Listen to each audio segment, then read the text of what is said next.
Hi, this is Jane here from Crystal Sparkles Readings. I'm just here to pop up our cards for this week. It's going to be starting tomorrow, the 11th of November. So that's quite I suppose, an auspicious day, really, because we've got the 11th of the 11th. And excuse me, if you kind of into your angel numbers, you'll know that that's a really strong kind of manifesting number. So, bear that in mind. So, make a wish and all of those good things. Let's have a little look and see what we've got coming up. I also think we've got a full moon at the beginning of this week. I think it's Monday, Tuesday. So again, we've got our moon energy there to take into account. The full moon's great if we want to be releasing any stuff really that needs to be released. It's a great time to do it. So just going to have a shuffle of this black and white Faulkner deck. Excuse me, I've got a bit of a frog in my throat at the moment, so just bear with me if you wouldn't mind. So our Faulkner Tarot deck, our Faulkner Tarot card for this week is the beautiful Queen of Wands. Now, the Queen of Wands talks about fire sign energy. Would traditionally be a lady, doesn't have to be. It doesn't matter really too much which gender you look at when it comes to the kings, queens, knights. They tend to come up king as a man, queen as a lady for me. Doesn't have to be the way, but that's the way it comes up for me quite often. So the Queen of Wands talks about sort of strength, power, multitasking. Queen of Wands is very much a doer. She's got everything under control. She does a lot of stuff for a lot of different people.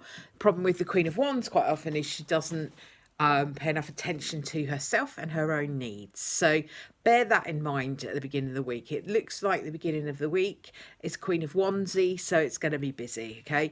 You will be needing to have all the balls up in the air at the same time. But what the Queen of Wands says is you can handle that. That's not a problem, okay? You can handle that pretty easily, actually. That's not a problem for you.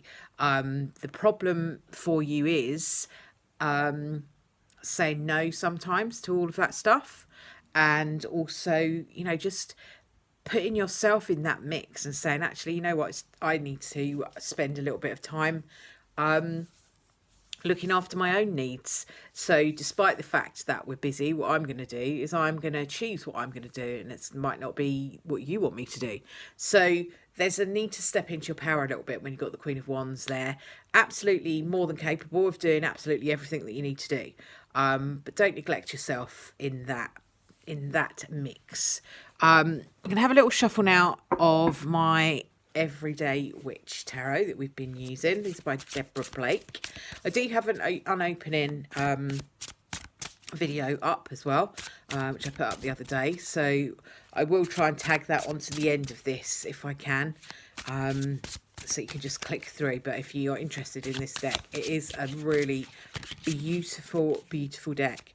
The other deck that I use all the time is my Faulkner Tarot deck, black and white version. That is an absolutely stunning deck of cards that it just works so wonderfully, but it is out of print, so it's actually not that easy to get hold of. It's produced by Rhiannon Faulkner. Last time I asked about it, I think she did have a few copies that were on sale, but I don't know whether she still has. But it's worth keeping your eyes open on eBay and things. They do come up from time to time if you're interested in getting that deck of cards, and they really are amazing cards to work with. So let's have a little look and see what we've got from our Everyday Witch. So our Everyday Witch, oh, how funny is that? Couldn't make this sort of stuff up, could you really? Is the moon. And the moon talks about this beautiful, lovely full moon image that we have here. And it really is quite beautiful, this card. I absolutely love the moon card. It's one of my favourites. I know not everybody likes it, but I really, really love the moon. But I love the moon as well. I love looking at the moon. So yeah, we are literally, I was just checking on my phone, coming into the full moon energy. That will be tomorrow. It's actually 96% illuminated today, but it'll be at its fullest over tomorrow and Tuesday. So use that energy. You know, there's lots and lots of excuse me, full moon meditations online that really, really good for doing that releasing. If not, do your own. You know, make your own story up about what you need to release. Don't have to have something done by somebody else. You can do that yourself. But what the moon talks about is kind of illumination, really. I always see the moon as a bit of a light in the darkness. It's something that throws light on a subject or on a moment. It gives you some clarity, and I think a lot of people, that's why they don't really like the moon, because it's all just like, oh my god, what's going to be revealed. But you have to trust that what is going to be revealed is going to help you on your path. And sometimes, yeah, no, it might not be the thing you want to hear, might not be what you had envisaged for yourself, but it actually is real. You know, the moon is shining a light on something that maybe you needed to see, and that you hadn't been seeing for a while. So, you know, it does talk about secrets being revealed. All of that kind of energy comes with the moon. Absolutely love, love, love the moon. And what I really, really like about this moon card is the fact that we've got the little black cat here, and he's looking into his reflection and seeing this panther. So sometimes it's saying to us, you know, we don't always see ourselves as strong as we truly are, and maybe what we need to do is look at that reflection and see the panther, you know, see the lion rather than the cat. So yeah, it sometimes is about us looking in the mirror and being able to see that we are bigger than we think we are, stronger than we think we are, braver than we think we are, all of that sort of stuff. I must just show you this though. Excuse my floor because it does need to be hoovered, but I know people like to see the cats, but unfortunately at the moment Chinook's hidden underneath the blanket because we've got fireworks here again. I mean, I do love a firework, don't get me wrong, absolutely adore fireworks, think they're absolutely stunning, beautiful, but this has been going on for the entire week now, and my poor cat is hiding underneath a blanket every evening. So for him, bless his little heart, he's having a bit of a trauma. He'll be fine once they've stopped, but it's just such a shame, poor little thing, because he just hides underneath the blanket, and just poor little thing, he doesn't like them at all. So I'm just going to pop this oracle card down for us just to finish off.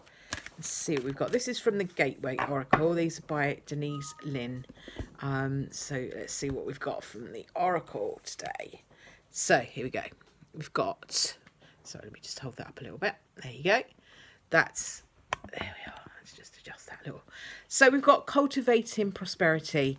It says the abundance of the universe is pouring into my life. This is about you being able to envision the abundance that you're wanting for yourself, whatever that may be, whether it be love, whether it be money, whether it be opportunities, whether it be promotions, whether it be a car parking space outside the school, whatever it is that you're wanting to come into your life, it's saying to you that it can certainly be there for you. I'm just going to have a quick look into the book and see, because she asks some quite good questions. Here we go. Cultivating prosperity. So yeah, her questions when we pulled this card are: am I truly open and ready for abundance to flow into my life? What could I do to cultivate even more riches? Is there a symbol in my life that could give me insight into what blocks my prosperity? So, and what is that saying? So it's basically asking you to look at,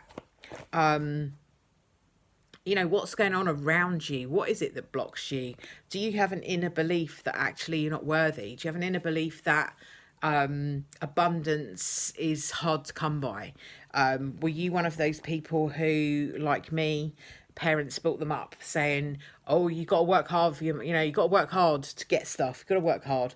And yeah, I don't think a hard work ethic is altogether a terrible thing, but believing that that's the only way that things can come into your life, it is not right. Actually, it's not. A, it's not true, and B, it kind of leaves you in a place where you're just like dependent on other things. You know, other people got.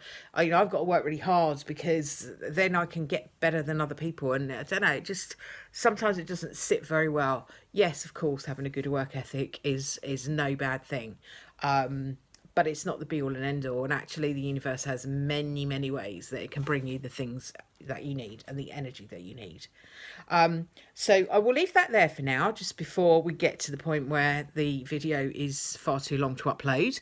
I've got some other bits and pieces I'm going to upload this week, which should be fun. So if you would like to see some of those, please give this video a thumbs up and subscribe to my channel.